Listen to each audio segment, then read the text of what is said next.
રાજકોટના જેતપુરમાં ડાઇંગ એસોસિએશને તમામ કારખાનેદારોને fire NOC લેવા સૂચના આપી। સાડીના કારખાનામાં ગરમ ઓઇલવાળા બોઇલર, ચીમનીઓ અને વિવિધ મશીનરી હોય છે, ત્યારે ગેમ ઝોન અગ્નિકાંડ બાદ સાવચેતી રાખવી જરૂરી છે, જેને લઈ જે એકમ પાસે ફાયર એનઓસી કે લાયસન્સ ન હોય તો તેના માટે અરજી કરવા એસોસિએશને સર્ક્યુલર જાહેર કર્યું। એટલું જ નહીં, ફાયર એક્ટિગ્યુસર સહિતના સાધનો પણ એકમમાં લગાવવાની સૂચના આપવામાં આવી। સાથે જ કોઈપણ પ્રિન્ટિંગ કે પ્રોસેસ હાઉસ એકમમાં બાળ મજૂરોને કામ ઉપર ન રાખવા માટે પણ અપીલ કરાઈ।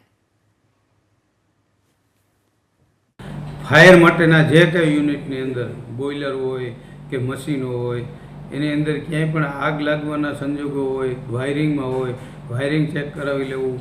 પછી એનઓસી માટેના જે બાટલા આવે છે આપણે ફાયર માટે, જે ફાયર આગ બુઝાવવા માટેના જે બાટલા, જે કારખાનાની અંદર અમુક જગ્યાએ કાપડ રહેતું હોય, મશીન ચાલતા હોય, બોઇલર આવતું હોય, એવી જગ્યાએ ફાયરના બાટલા મૂકી દેવા।